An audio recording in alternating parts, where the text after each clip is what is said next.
But when we switch on the television, we see the noise coming out of the parliament, and we see that the leader of the house as well as the leader of the opposition, they are not even being allowed to speak. It depresses us. Out of this depression, we want to look some other way. We change the channel, we look at the World Cup, Cricket World Cup. Unfortunately, again, the news is depressing. We look around, we see on the national and international front, we have problems in Afghanistan. There is a war looming as far as Iran is concerned. It all depresses us. That why this region? We have suffered enough. In all this depressing atmosphere, I'm very happy to say that at least there is one sector in our society from where some good news is coming.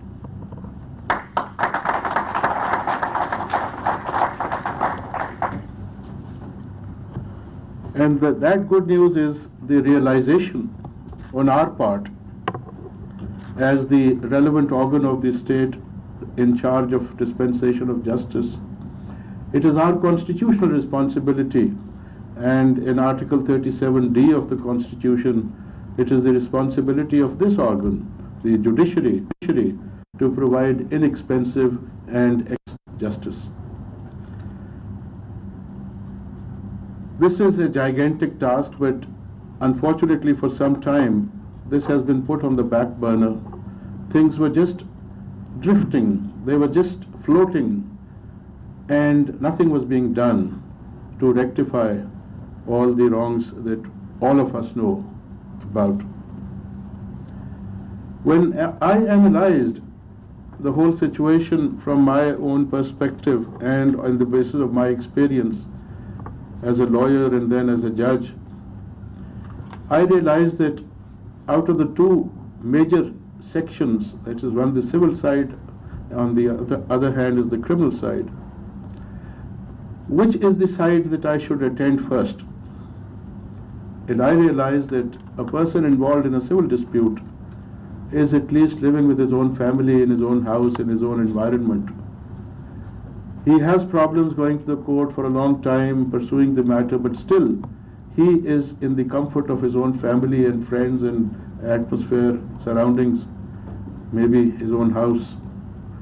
But then on the other side, in criminal cases, people are languishing in jails and for years and years at an end without any prospect of an early conclusion of trial. And nobody even bothers to consider what happens to the wives or the spouses and children of such convicts or such accused persons languishing in jails. Those wives or children, they have not committed any offense.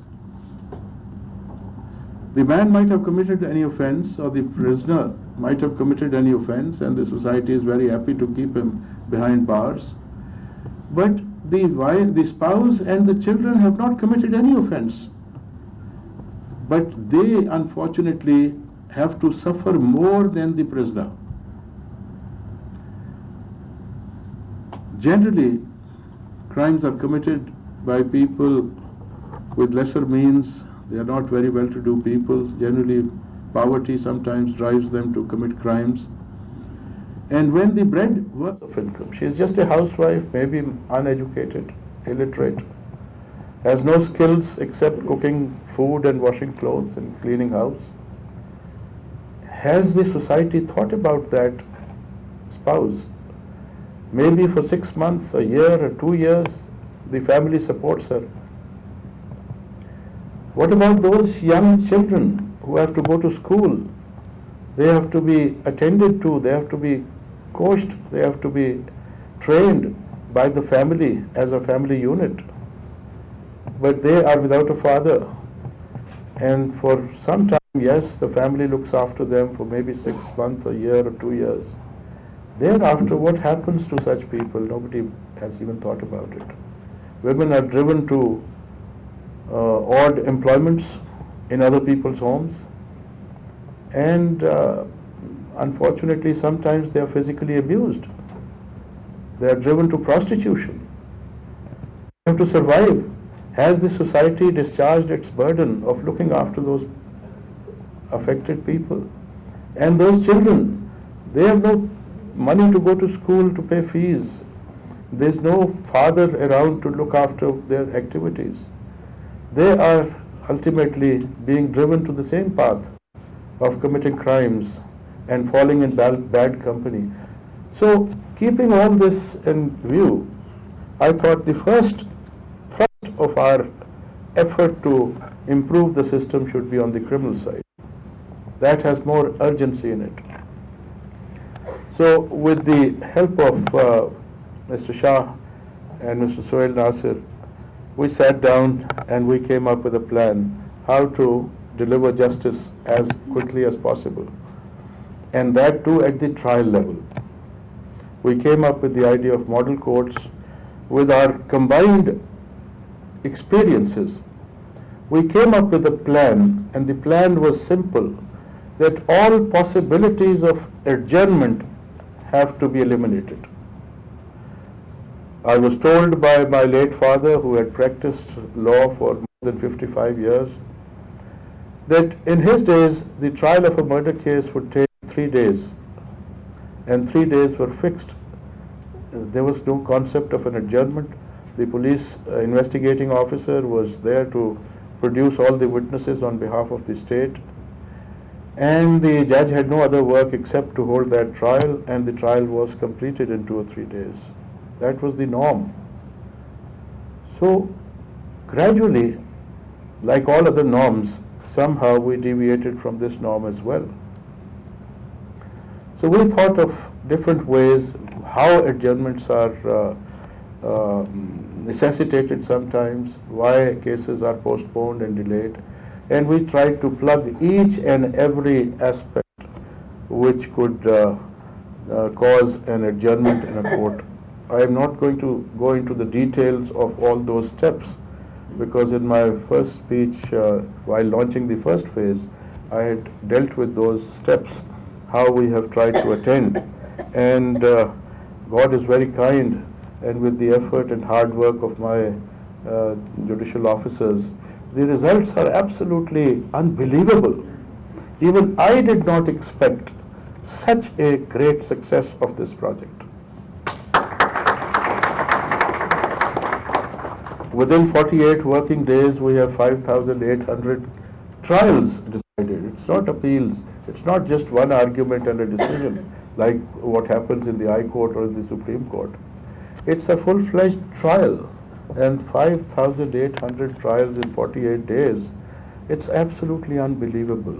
But this miracle has happened because of the dedication, commitment, not only of the judicial officers, but I must say that with the full cooperation of the legal fraternity as a whole, the lawyers, the health authorities, the police authorities, and the jail authorities, everybody has cooperated and things have worked out.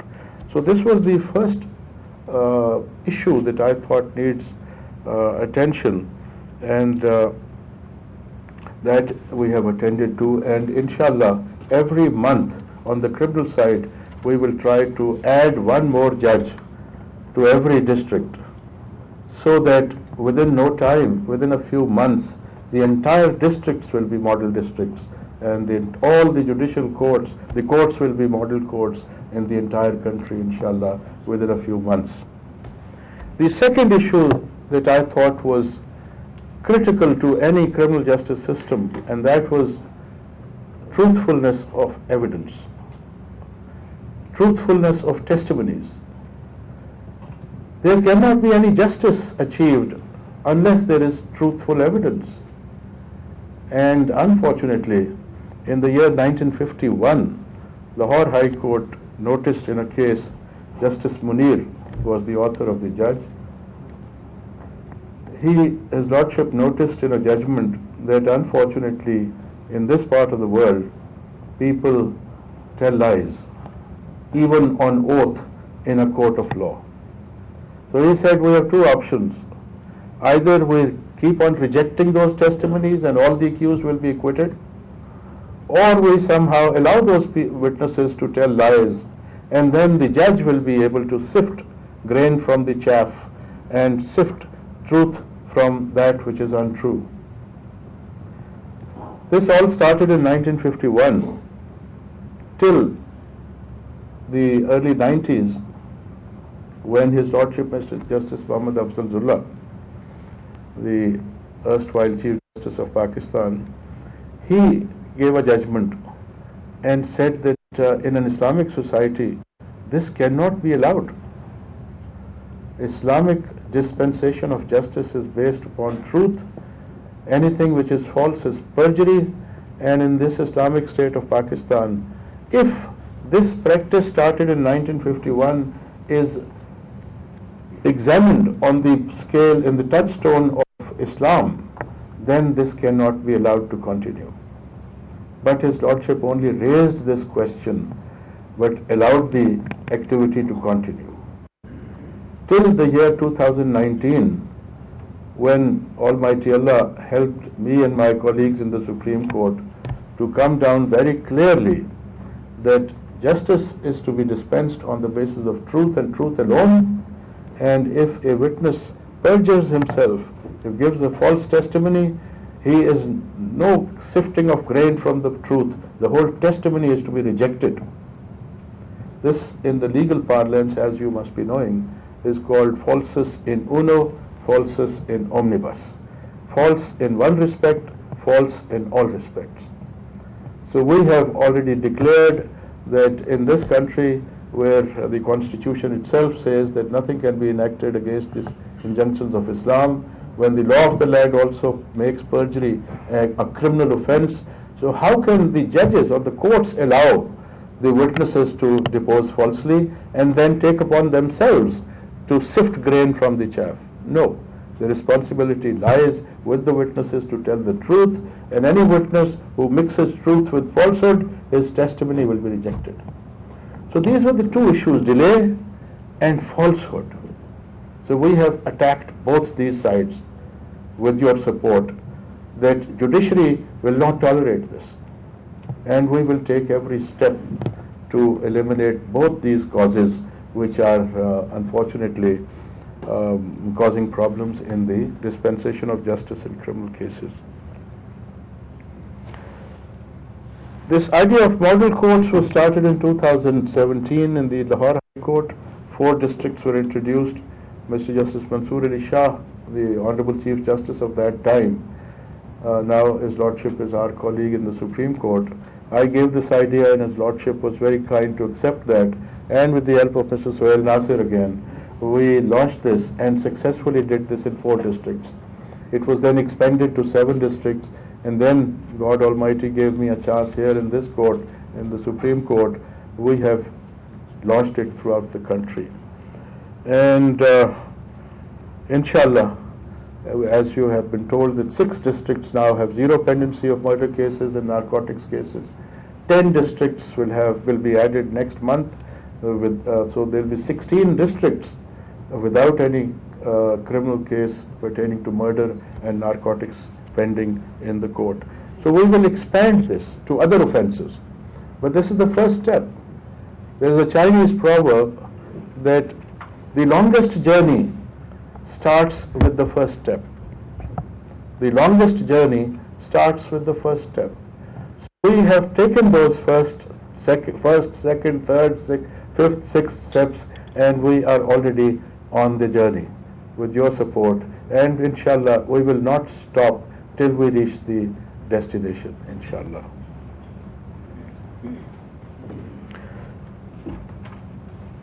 The National Judicial Policy Making Committee, which comprises of the Chief Justice of Pakistan and all the Chief Justices of High Courts in the country, is meeting again on 24th of this month in 5 days' time.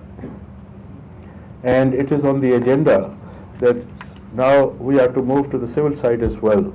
So civil model courts, family model courts, rent model courts, and magistrates model courts. We are launching simultaneously. So we are expanding in all directions of judicial sphere of activity, and civil side, which was being ignored. People used to come and say that civil side should also be attended to, and inshallah on 24th we shall decide to expand this project to civil side, family side, rent side, and the magistrates courts will also be covered by this. So this will inshallah be another very major step in the right direction. There are two other types of courts which we are going to establish, and they are gender-based violence courts and child courts. You must have heard of juvenile courts, but they are only about criminal activity involving a child. Gender-based violence is common not only in this country but throughout the world. It's a problem, and generally it is hushed up. It is not taken to courts, and if taken to courts, normally the weaker gender does not get a fair treatment because of the atmosphere in the courtroom. I was recently in Russia. There was a conference at St. Petersburg. There are a number of chief justices and judges from different parts of the world. And some European court judges were taking pride in the fact that in their country they had one gender-based violence court. Some said we have two. So I kept quiet, kept on listening to them, and then finally I told them that you think that Pakistan may be a very underdeveloped country, but we are going to have 116 gender-based violence courts. In every district of the country, we will have one where at least the weaker segment of the society, the women, they can go to that court and freely say what they want to say, uninfluenced by the atmosphere in the normal courts, where there are male judges, there are male lawyers, there are male prosecutors. The whole atmosphere is, they feel uncomfortable in coming out with their allegations. And then they are cross-examined in a way which embarrasses them. So we are going to, inshallah, have 116 gender-based violence courts, which will be judges will be exclusively trained. The atmosphere of the court will be different from the atmosphere that you see in a normal court, so that women and girls, they feel comfortable in such an atmosphere. And similarly, we are going to have child courts in every district of the country. It's not a juvenile involved in a crime, but there are issues about children. Children, how they are treated in the society. There should be some forum or some court where the whole atmosphere of a courtroom is conducive to the well-being of that child involved in the activity. The courtroom we have specially designed. It will not look like a courtroom. It will look like a home where people will be sitting in normal clothes and not in the uniforms and not in the overawing atmosphere, so that the child feels comfortable and he can come up with his problems and a solution is to be found about that. So these are two other courts that we are introducing. Now, another good news. So I said there are, in the justice sector at least, there's some good news. Another good news is that we have entered the 21st century through technology. You must have heard about the e-courts. The Supreme Court of Pakistan has the distinction of being the first Supreme Court in the entire world which has started hearing cases through online technology. Recently, for one full week, courtroom number 1 of the Supreme Court in Islamabad was an e-court, and the lawyers argued their cases at Karachi branch registry, and we heard the arguments at Islamabad, and we decided all the cases, and not even one case was adjourned throughout the week, and all cases were decided. The lawyers are very happy because if they have to travel from Karachi to Lahore, they have to forego their attention to the other cases fixed at Karachi. And the litigants are over the moon. They are so happy because for every one peshi, for one date of hearing, the lawyer, the litigant has to bring his lawyer from Karachi, which can cost a fortune. Business class ticket, stay at Marriott or Serena, and then a car at disposal of such lawyers, then sumptuous meals at night, a good breakfast in the morning, and tomorrow they sit in the court and then the case is adjourned. So once again, the whole expense is to be borne repeatedly by the litigant. So they are over the moon, they're so happy. And the lawyers that appeared, we asked for their feedback, and they also said we're very comfortable and very happy because on a given day they can argue their case in the Supreme Court as well as appear in the district courts and High Court at Karachi. So my first priority for this EEC project was Quetta. I wanted this project to start from Quetta branch registry, but there are some issues of band width and whatever is to be given to such technology, and there's some security issues involved which we are sorting out, and inshallah in the end of July we will be starting our e-course from Quetta as well, inshallah. The second development in technology is that we are going to have a state-of-the-art research center in the Supreme Court of Pakistan. There are 5 or 6 world-renowned search engines in internet technology which search legal cases needed by you, and we have already set up the research center. We have already put in place the infrastructure. One world-famous research engine, LexisNexis, has already been installed. 4 or 5 other engines will be installed very soon.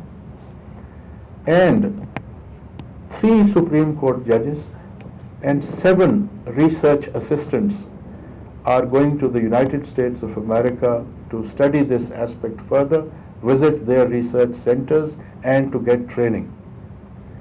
So this shows our level of commitment that we want to do something.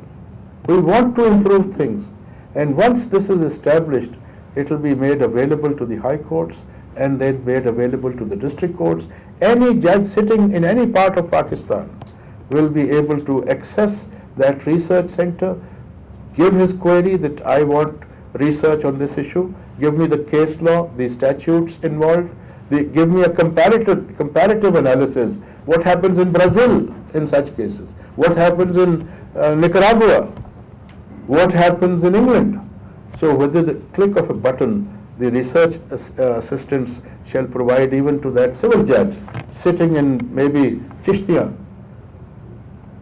will be able to get the world-renowned research or world-acclaimed research will be available at his doorstep on a click of a button. Then the last thing that so far we have done, you will be surprised. We are already into artificial intelligence. पता नहीं आपने सुना है कि नहीं? Artificial intelligence is the latest thing in the world. As far as the legal part is concerned, we have already contacted bodies which deal with artificial intelligence. And we have already held. आपको update करें, chief justice Asif Saeed खोसा इस वक्त तकरीब से खिताब कर रहे थे। कहना उनका ये था कि फौरी इंसाफ की फराहमी अव्वलीन तरजीह होगी। कुछ दीगर अहम खबरों की तफसील एक ब्रेक के बाद।